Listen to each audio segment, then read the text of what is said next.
और रीजन ये था, मैं वानखेड़े के पास खड़ा था, लेकिन बिकॉज ऑफ पुलिस सिक्योरिटी बहुत सारे फैंस आ रहे थे, तो उन्होंने कहा कि आप थोड़ा सा साइड में कीजिए। मरीन ड्राइव पे भी वो खड़े नहीं रहने थे, इससे यहाँ पर नहीं आ रहे थे। Anyway, coming back to Sanju Singh में बड़ा दिलचस्प कॉन्वर्सेशन चल रहा था। एक जो चीज मैंने देखी, संजू जब बैटिंग करके वापस ड्रेसिंग रूम में गए और सूर्य कुमार यादव के एक दोस्त, खास तौर पर प्रसाद, जिसके लिए सूर्या ने ट्वीट भी किया, वो आए थे संजू सैमसन से मिलने। तो सूर्या जो है संजू को ऊपर से ड्रेसिंग रूम से हाथ जोड़ के बुला रहे, संजू भाई प्लीज नीचे आओ यार, मेरे दोस्त आपसे मिलने आ रहे हैं। और उसके बाद संजू, जो संजय भाई ने कह रहे थे ना कि उनकी स्माइल, जो उनकी एंडियरिंग स्माइल है, वो बड़े शर्माते हुए नीचे उतरते हैं। दो खिलाड़ी से मिलने आए, सूर्य कुमार, एक अभिषेक शर्मा के वो फैन थे, और संजू सैमसन। लेकिन संजू सैमसन जिस तरह से उनसे मिले, और उसके बाद जितने फैंस थे, मुझे लगता है कुछ नहीं तो कुछ 50 फैंस जो है उनके साथ सेल्फी, फोटोग्राफ जो भी है, सबको उन्होंने जो है क्या कहते हैं, अब लोग तुम्हारे पीछे पुलिस भी आ गई है। एक बात बताओ, तुम ये सब देखे, इसका वीडियो नहीं बनाया भाई? वीडियो तो बनाया है, लेकिन अभी चलाएंगे तो आईसीसी का कॉपीराइट्स भेज देगी आनंद। अरे तुम भेज तो देते, हम स्टिल ही चला लेते, थोड़ा ऐसा करके, थोड़ा सा ब्लर करके चला लेते। इतना सब देख के आए हो। नहीं अच्छा। बट लेकिन कुछ चीजें, कुछ कहानियां जो संजू सैमसन से आपने बोली ना, एक और किस्सा याद आ जाता। 2024 का वर्ल्ड कप का फाइनल था। रोहित शर्मा ने उनको बोला कि भाई तुम इस फाइनल में खेलोगे, क्योंकि पूरे वर्ल्ड कप में एक भी मैच नहीं खेले थे। एंड सडनली रोहित ने डिसाइड किया कि नहीं, मैं ऋषभ पंत के साथ ही जाऊंगा। रोहित टॉस के लिए जा रहे थे और उन्होंने संजू को साइड लेकर गए, बोले संजू आई एम सॉरी यार, मैं तेरे को प्रॉमिस किया था। संजू ने बोला नहीं रोहित भाई कोई बात नहीं है। तो वो नहीं बोले कि तू मुझे गाली दे रहा होगा, लेकिन ट्राई टू अंडरस्टैंड। मैंने सोचा, लेकिन मेरा इंस्टिंक्ट कहता मैं जाऊं। संजू ने कहा कि रोहित भाई आप जाओ, अभी टॉस है, अभी 15 मिनट बाद टॉस होने वाला है। उसने संजू ने रोहित को सिर्फ इतना कहा कि रोहित भाई मुझे जिंदगी भर सिर्फ एक ही बात का अफसोस रहेगा, वर्ल्ड कप में आगे खेलूं या ना खेलूं, आपकी कप्तानी में मैं एक भी मैच नहीं खेल पाया वर्ल्ड कप में, वो मुझे मलाल रहेगा। ये कहानी संजू ने वर्ल्ड कप के बाद सुनाई थी। और जब when he was saying no bitterness, मतलब कोई दूसरा खिलाड़ी रहता तो शायद कप्तान के प्रति बिटरनेस होती कि यार मेरे को कप्तान ने प्रॉमिस किया। अच्छा, ये सब बातें मैं जानता हूं, तुम अपनी किताब में भी लिखोगे भाई। पहले ये बताओ, वहां पसीना छूट रहा है कि नहीं छूट रहा है, बारिश होने वाली है कि नहीं होने वाली है, और टीम में कोई बदलेगा कि नहीं बदलेगा? ये सब खबर तुम्हारे पास होती है, बताते नहीं हो, इसलिए हमको पूछना पड़ता है। जो मुझे खबर सब रहती है। टीम कॉम्बिनेशन देखिए, आइडियली यू वांट कि someone like Kuldeep Yadav match winner हैं आप, स्पेशली अगर आप वरुण चक्रवर्ती का अगर आंकड़े देखें, स्पेशली लास्ट 3 मैचेस में he has not been at his best. लेकिन जो चीजें, जिस तरह से मैंने देखा, दोनों दिन वरुण चक्रवर्ती ने आके अलग से अभ्यास किया, अपने top of the off stump जो उनकी लाइन रहती थी उसको कर रहे थे 1.5-2 घंटे मैच से पहले। Normally pre match day is like optional practice session, लेकिन वहां पर जिस तरह से वरुण चक्रवर्ती ने मेहनत किया और जिस तरह से टीम बैक करी है, आई विल बी सरप्राइज। लेकिन एक जो कॉम्बिनेशन, बहुत सारे लोग बोल रहे हैं कि नहीं अभिषेक को आप हटाओ, अभिषेक को तो नहीं छेड़छाड़ करेंगे, रिंकू को भी। मुझे लगता है ओवरऑल इस टीम में बदलाव मुझे नहीं दिख रहा है। बदलाव नहीं दिख रहा है। बारिश होती हुई लग रही है कि नहीं लग रही है? नहीं बारिश तो नहीं है। और शाम को वहां ड्यू था, ग्राउंड पे मुझे मालूम है, हाथ ड्यू भी नहीं है। कल भी मैं खिलाड़ियों से भी बात कर रहा था, ड्यू है ना, टीम में बदलाव है ना, बारिश है। चलिए भैया विमलवा, हाँ, विकेट बेल्टर है। थोड़ी देर बाद वापस आपकी ओर रुख करेंगे, तब तक थोड़ा घुसिए अंदर, वहाँ फैन मैन के साथ थोड़ा। और पुलिस को बोलिए थोड़ा प्रेम से हटेगी, अच्छा लग रहा है। बट वो जो 2 आपके पीछे बाहुबली खड़े थे वो भी अच्छे लग रहे थे। चलिए let's bring it back. Take away जो है, काफी देर तक उन्होंने बहुत इंटरेस्टिंग इंफॉर्मेशन दी। मुझे लगता है कि we should all contribute to Mumbai Hockey Association, और उनको थोड़ा सा उसमें हमेशा सोशल मीडिया पे जो ट्रेंड होता है, अगर इंडिया कोई क्रूशियल मैच हारती है तो लोग करते हैं अब दिल दो फिर से हॉकी को, क्योंकि क्रिकेट से फिर थोड़ा सा ट्रोल करते हैं। लेकिन हॉकी बहुत दुखी लग रहे थे, बहुत दुखी लगते हैं। चलिए संजय जी, आपको पता है आपका अगला प्रोजेक्ट क्या है मुंबई में। लेकिन वापस इधर आते हैं, बात करते हैं मैच की, कुछ इंटरेस्टिंग टूल्स और आंकड़े। लेकिन अगर आपने क्विकली, मैं जानना चाहता हूँ, साउथ अफ्रीका न्यूजीलैंड का मैच थोड़ा सा जो कल हुआ था, जो आपने देखा क्या आपने सबने? उसमें आपको सिर्फ पाकिस्तान का नहीं देखता यार, पाकिस्तान देखते हैं, इसीलिए मैंने पूछा देखा क्या? कल का बच्चा कैसे हमें पूछ रहे, देखा क्या नहीं आपने? उसको पता है कि हम लोग सब एवरी बॉल नहीं देखते हर मैच का। देखा नहीं, हाँ वही तो देखो कैसे है। मोंटी बाजी देखते, मोंटी बाजी एक्चुअली उधर से आए हुए हैं, कुछ काम नहीं तो मोंटी बाजी मैच देखते। टाइम तो है नहीं करने के लिए, बस क्रिकेट ही देखता हूं। वो पीछे बैठे थे, उनको एड ब्रेक्स भी याद थे। बोले उसमें ये बिस्किट आया था, उसमें मंजन आया था। इसलिए बोलते बिस्किट का ऐड जीतेंगे। हाँ, अच्छा लेकिन कल के मैच में साउथ अफ्रीका जैसी team which look unbeatable right through the tournament ऐसे कैसे हार गई? ये बिकॉज जो न्यूजीलैंड थी ना वो साउथ अफ्रीका की कमर तोड़ती जब वो बैटिंग करने आए थे। 200 प्लस न्यूजीलैंड ने तोड़ी कि थर्ड अंपायर ने तोड़ी सर? और कमर वे तो बात न्यूजीलैंड ने तोड़ी कि थर्ड जो अंपायर ने कैच तोड़ी? थी ना, मुझको लगता है वो आउट था, पर कोई लोग कह रहे हैं नहीं आउट है, 50-50 की बात है। पर उसके पहले ही कितनी जो विकेट आपके बगल में खड़े उनको भी लगता है आउट नहीं था। ये बट रविंद्र को देखो वो कैसे चालाकी से उसने वो स्क्रैम्बल सीम को डेविड मिलर को आउट किया, फिर मार्करम को भी आउट किया। So I think Ryan Rickelton first first ball ball. out. So momentum I think New Zealand के पास थी, and जो आत्मविश्वास थी न्यूजीलैंड के पास ना, वो बड़ी कमाल की देखो बैटिंग थी। दोनों 33 बॉल का 100 स्कोर किया फिन एलन ने। क्या ताबड़तोड़ बैटिंग थी। यही बैटिंग में आज अभिषेक शर्मा और ईशान किशन का देखना चाहता हूँ। करेक्ट। लेकिन लेकिन क्या हम लोग आंसर था, क्योंकि कौन से कैटेगरी का था ये? प्योर क्रिकेट A+ की बैटिंग, एंड न्यूजीलैंड ने तो ए कमाल प्लस की की गेम बैटिंग खेली। सर एलन तो ऐसा अंदड़ मार रहा था सर, मेरी भी किस्मत अच्छी होती उस दिन तो मैं भी ऐसी बैट घुमाऊंगा तो सब इधर थर्ड मैन पे, सब इधर कहाँ मार सामने रहा है, जा पीछे रही है वहां पार सारे साउथ अफ्रीकन गेम ना ऐसे होते हैं, और नॉकआउट ना ऐसे होते हैं। कभी कभी हमें लगता है, कभी कभी मैच फंसते हैं, बट जिस हिसाब से कोलकाता का विकेट था ना, मुझे लगता है कि वो कोलकाता का रिकॉर्ड अब थोड़ा खराब हो गया। अब लोग चेज कर रहे हैं उस विकेट को जल्दी, और जिस हिसाब से और आज भी न्यूजीलैंड होने वाला है। हाँ, आज वानखेड़े में भी चेज होने वाला है। बिल्कुल। हाँ, team that wins the toss will chase.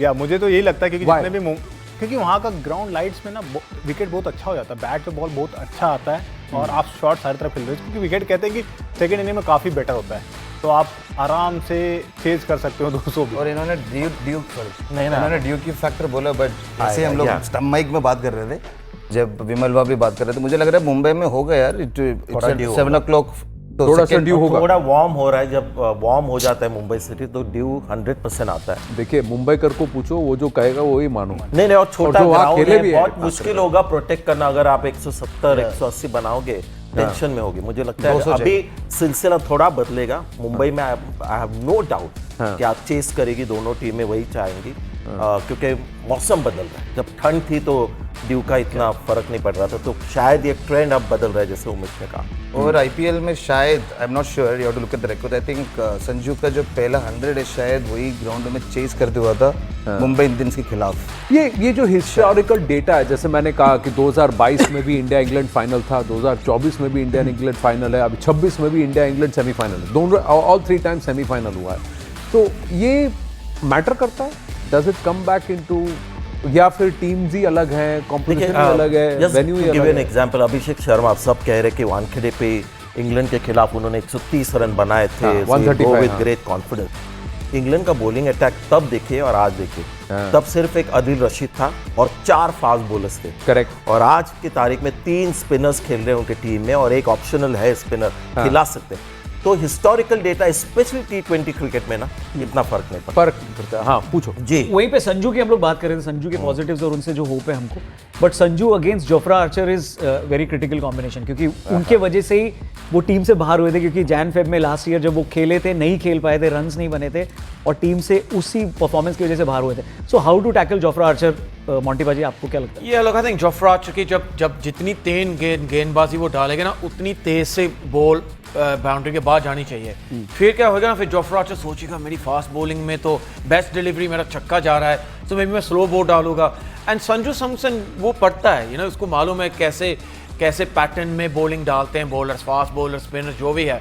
पर जो जोफ्रा आर्चर को पहले अटैक करेंगे ना इंडिया के जो बैट्समैन है, फिर जो हैरी ब्रुक हो जाएगा ना, वो सोचेगा मैं क्या करना चाहिए, because he is always his banker. पहली 2 ओवरों में वो विकेट निकालता है जोफ्रा आर्चर, अच्छा मोमेंटम बनता है इंग्लैंड का जब वो बॉलिंग करते हैं। वो मोमेंटम तोड़ना पड़ेगा आज भारत को, एंड जोफ्रा आर्चर को अटैक करो। They must strike the first punch. Right, okay. इधर है, बहुत ही इधर close था वो। है, इधर है। I will never strike Sanjay the punch, but they must strike the first punch. Tent हो गया था वो थोड़ा सा। इसी बात पे मैं कुछ थोड़ा सा, हमारा मनी कंट्रोल न्यूज़ 18 ने कुछ एक नया टूल इजाद किया है, जिसमें कि आप इसको कहते हैं क्रिक पल्स। ठीक है, तो इसको अगर मैं नीचे से ऊपर से आपको दिखाऊं, ये पहले किया था या अभी? This is called the Moneycontrol Cric Pulse, it's a cricket intelligence तो प्लेटफॉर्म। ये मॉन्टे के लिए बिल्कुल सर परफेक्ट है, इसमें मनी इंटरेस्टिंग कंट्रोल बात यानी है कमर्शियल। क्योंकि इसमें इंटरेस्टिंग बात यह है क्योंकि मैच अभी लाइव नहीं है, लेकिन लाइव मैच सिनेरियो में ये आपको ये भी प्रेडिक्ट कर सकता है कि इस सिनेरियो में कि कैप्टन को कौन से बॉलर को बॉल कराना चाहिए या कौन सबसे इफेक्टिव है ये भी बता सकता है। अब देखिए मैंने इसमें संजू सैमसन को डाला है वर्सेस जोफ्रा आर्चर, ठीक है। अगर आप देखें संजू सैमसन का, और ऊपर आप ये ओवर्स चूज कर सकते हैं, 0 over is the first over, so first to 19th over है, तो संजू सैमसन का डिसमिसल रेट 55.6% है सर फर्स्ट ओवर में। तो ये अगर मैं इसका ओवर घटा देता हूं तो सॉरी नेक्स्ट ओवर जाता हूं तो डिसमिसल रेट धीरे धीरे as he continues to play the overs the dismissal rate comes down. तो अगर आप देखेंगे तो 35% हो जाती है इसकी डिसमिसल रेट अगर वो 3 ओवर तक पहुंच जाते हैं, और फिर तीसरे चौथे ओवर के, and this is the next 3 overs का एग्रीगेट इट टेक्स 16.7 है sir if you come to the 4th over. अगर वो चौथे ओवर तक आ गए तो उनका डिसमिसल रेट यानी कि वो लंबी पारी खेल ऑल बॉलर्स यानी अगेंस्ट ओवरऑल उनका ओवरऑल है। लेकिन ये मैंने थोड़ा स्क्रॉल डाउन किया है ये आपको दिखाने के लिए कि वर्सेस जोफ्रा आर्चर उनकी डिसमिसल रेट, अगर फर्स्ट बॉल देखिए स्लॉट है 3rd over first ball and window 3 overs head to head, अगर आप देखें तो Archer has a significant ability to try and get him at this level. But if you look at the early overs, so if he takes on Jofra Archer in the first over, this head to head is a 40% dismissal rate, and Sanju Samson has got a 109 का strike rate against this bowler. So ये analytics आप बहुत deep dive overall numbers के साथ आप कर सकते हैं। मैं जानता हूँ आप बड़े fan नहीं है इसको लेकर, I love stats लेकिन आप वही मेरे पे बार बार ताना मारता है कि देखो देखो स्टैटिस्टिक्स लेके आके खड़ा हो जाएगा। ये मैंने वो नेट रन रेट में जब आप जाते हैं तो नेट रन रेट में आप जाते हैं। ये अभिषेक शर्मा का है सर। अभिषेक शर्मा का अगर मैं देखूं ओवर रेट पे उनका डिसमिसल रेट फर्स्ट ओवर में 25% है सर, बहुत कम है। हाँ, ये जैसे ही मैं फर्स्ट ओवर में चला जाता हूँ ये 41.2% होता है सर, यानी कि दूसरे ओवर में। तो 1.12 1.6 जब आता है तब इनका डिसमिसल रेट 41.2% हो जाता है, बहुत ज़्यादा इनका डिसमिसल हो जाता है। तो ये एक थोड़ा अभिषेक शर्मा का इशू है। जैसे ही लेकिन अगर मैं मान लीजिए 5वें 6ठे ओवर में पहुंचता हूं फिर इनका डिसमिसल रेट उतना ही रहता है बीच के ओवर्स में, लेकिन उनका स्ट्राइक रेट देखिए 207 का हो गया। अब वापस if I go into over number 7 his dismissal rate comes down to 30%, but look at his strike rate is again coming down. But somewhere first 10 overs में अभिषेक शर्मा आपको 6 ओवर्स का है, 7th ओवर का है, 7th ओवर का है। ये मुझे देखना है आफ्टर पावर प्ले क्या होता है। ये देखिए 7th ओवर डिसमिसल रेट फिर से 40% हो जाता है। अभिषेक का ये खासियत है वो रुकते नहीं हाँ कि 6 ओवर हो गए उनका वही 200 या 90 पे बैटिंग है उनका, एक ही गियर में गेम चलता है, इसीलिए ही इज इनवैल्यूएबल। हाँ और इसीलिए dismissal rate भी यही मैं कह रहा था ना, अनसेल्फिश बैट्समैन अभी जो भारत के प्लेयर्स है ना, and Abhishek Sharma is a product of that unselfish batting and IPL का खिलाड़ी जो अनसेल्फिश खेलता है, एंड आपका stats you know back that argument. जी बिल्कुल, you are welcome to use it. आपको नंबर्स का शौक है, it's on money control cricket, but I believe इसको गौतम गंभीर को यूज करना चाहिए जी, प्लेयर्स को बिल्कुल नहीं देखना चाहिए वरना वो ज्यादा टेंशन में आ जाए। एक वापस आपकी बात पर वापस, सॉरी मैं टोक रहा हूं आपको, जो आपने कहा कि आज इंग्लैंड अलग मिक्स ऑफ बॉलर्स खेलेगा, मैं वानखेड़े में पूछ रहा हूं स्पिनर्स काम आएंगे? ज़्यादा नहीं, क्योंकि क्या है कि छोटा ग्राउंड है, बाउंस है, तो हमेशा एक डर होता है कि एक स्पिनर अगर थोड़ा सा कमज़ोर एक ओवर करे तो 26 रन बन सकते हैं। तो इसीलिए मुझे लगता है कुलदीप यादव आज नहीं खेलेगा, क्योंकि वो डर रहेगा उनके पास कि छोटा ग्राउंड है, यहाँ पर छक्के लगते हैं। ऑल्दो है टेम्पटिंग ऑप्शन इंग्लैंड के खिलाफ, पर अभी तक अगर नहीं खेला है तो आज नहीं खेलेंगे। और इंग्लैंड भी अगर चॉइस हो, वो रेहान भी खेलता है उनका, वो भी शायद वानखेड़े पे ना खेले। अगर कोई बड़ा ग्राउंड अहमदाबाद जैसा और वहाँ पर अगर टर्निंग पिच मिले तो शायद वहाँ पर एक्स्ट्रा स्पिनर आप खिला सकते हैं, लेकिन वानखेड़े थोड़ा सा एक डिफरेंट बीस्ट है। यहाँ पर बैटर्स को बहुत ज़्यादा एडवांटेज है, unless you are caught batting first और जब बॉल मिलता है। मुझे लगता है कि संजय भाई कि वानखेड़े पे ऐसा बॉलर ज़्यादा इफेक्टिव है जो हिट करता है विकेट को, क्योंकि जो नॉर्मल फ्लाइट डालने वाले बॉलरों को कम चांस है, क्योंकि रेड सॉइल थोड़ा जो मारता है ना विकेट पे उसका बॉल थोड़ा फंसने का टर्न होता है। हाँ तेज डालो ना फिर भी बॉल टर्न होता है और बाउंस भी मिलता है, तो इसलिए अक्षर माइट फील लिटिल बेटर। तो आपके हिसाब से आज आप अक्षर को खिलाएंगे? खेलेगा वो, हाँ मैं खिलाऊं या नहीं, आपके हिसाब से अगर टीम होती तो क्या होता टीम?